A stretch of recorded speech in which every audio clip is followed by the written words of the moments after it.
Many times I go around the world to speak, and people ask me questions about the challenges, my moments, some of my regrets. 1998, a single mother of 4, 3 months after the birth of my 4th child, I went to do a job as a research assistant. Went to northern Liberia, and as part of the work, the village will give you lodgings, and they gave me lodging with a single mother and her daughter. This girl happened to be the only girl in the entire village who had made it to the 9th grade. She was the laughingstock of the community. Her mother was often told by other women, "You and your child will die poor." After 2 weeks of working in that village, it was time to go back. The mother came to me, knelt down, and said, "Lima, take my daughter. I wish for her to be a nurse." Dirt poor, living in a home with my parents, I couldn't afford to. With tears in my eyes, I said no.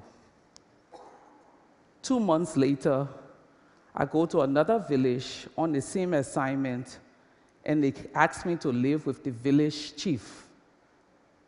The women's chief of the village has this little girl, fair color like me, totally dirty, and all day she walked around only in her underwear. When I asked, "Who is that?" she says, "That's Bwe." The meaning of her name is pig. Her mother died while giving birth to her, and no one had any idea who her father was.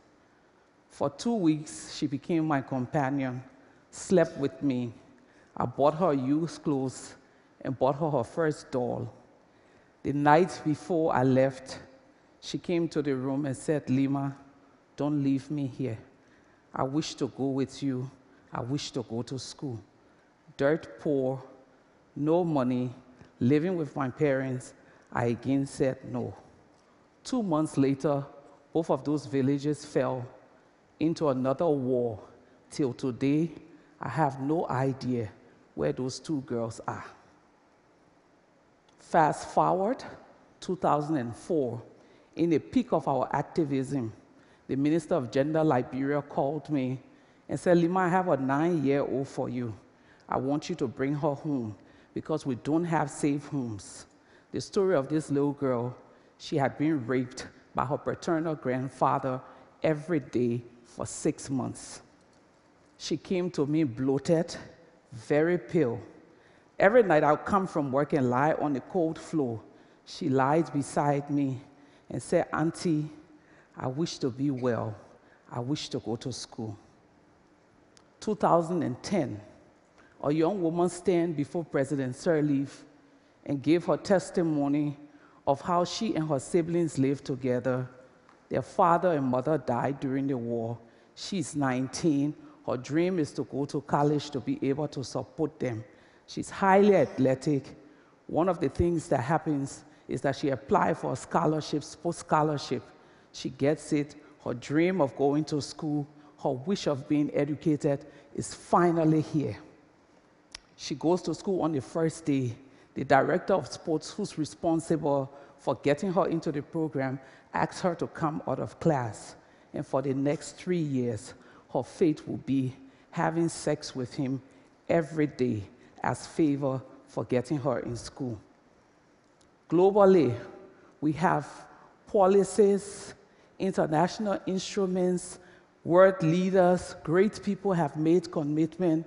We will protect our children from want and from fear. The UN has the Convention on the Rights of the Child. Countries like America, we've heard things like No Child Left Behind. Other countries come with different things. There is a Millennium Development Goal 3 that focuses on girls. All of these great work by great people aimed at getting young people to where we want to get them globally, I think has failed. In Liberia, for example, teenage pregnancy rate is 3 to every 10 girls. Teen prostitution is at its peak. In one community, we're told you wake up in the morning and see used condoms like used chewing gum paper. Girls as young as 12 being prostituted for less than $1 a night. It's disheartening, it's sad. And then someone asked me just before my TED talk a few days ago, so where is the hope? Several years ago, a few friends of mine decided we needed to bridge the disconnect between our generation and the generation of young women.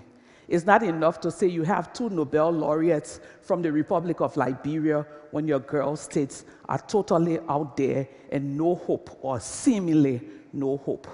We created a space called the Young Girls Transformative Project. We go into rural communities, and all we do, like has been done in this room, is create this space. When these girls sit, you unlock intelligence, you unlock passion, you unlock commitment, you unlock focus, you unlock great leaders.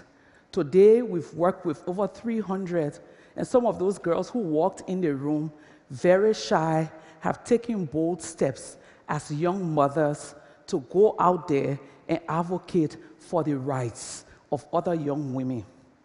One young woman I met, teen mother of 4, never thought about finishing high school, graduated successfully. Never thought about going to college, enroll in college. One day she said to me, my wish is to finish college and be able to support my children. She's at a place where she can't find money to go to school. She sells water, sells soft drink, and sells recharge card for cell phones. And you would think she would take that money and put it back into her education. Juanita is her name. She takes that money and finds single mothers in her community to send back to school. Says Leyma, my wish is to be educated. And if I can't be educated, when I see some of my sisters being educated, my wish has been fulfilled. I wish for a better life. I wish for food for my children. I wish that sexual abuse and exploitations in schools will stop. This is the dream of the African girl. Several years ago, there was one African girl. This girl had a son who wished for a piece of donut because he was extremely hungry. Angry, frustrated, really upset about the state of her society and the state of her children, this young girl started a movement of ordinary women banding together to build peace. I will fulfill the wish. This is another African girl's wish. I failed to fulfill the wish of those 2 girls. I failed to do this. These were the things that were going through the head of this other young woman. I failed. So I will do this. Women came out, protested. A brutal dictator fearlessly spoke. Not only did the wish of a piece of donut come true, the wish of peace came true. This young woman wished also to go to school. She went to school. This young woman wished for other things to happen. It happened for her. Today, this young woman is me, a Nobel laureate.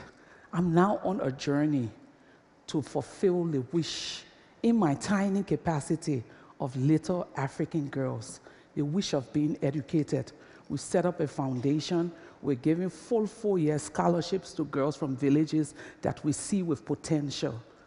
I don't have much to ask of you. I've also been to places in this US, and I know that girls in this country also have wish for a better life somewhere in the Bronx, wish for a better life somewhere in downtown LA, wish for a better life somewhere in Texas, wish for a better life somewhere in New York, wish for a better life somewhere in New Jersey. Will you journey with me to help that girl, be it an African girl or an American girl or a Japanese girl, fulfill her wish, fulfill her dream, achieve that dream? Because all of these great innovators and inventors that we've talked to and seen over the last few days are also sitting in tiny corners in different parts of the world. And all they're asking us to do is create that space to unlock the intelligence, unlock the passion, unlock all of the great things that they hold within themselves. Let's journey together. Let's journey together. Thank you.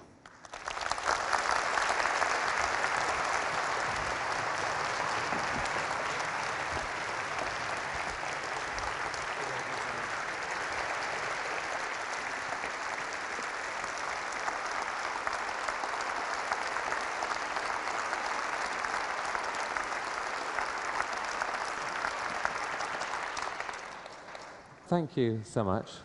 Right now in Liberia, what do you see as the main issue that troubles you? I've been asked to lead the Liberian Reconciliation Initiative. As part of my work, I'm doing these tours in different villages and towns, 13, 15 hours on dirt roads. And there is no community that I've gone into that I haven't seen intelligent girls.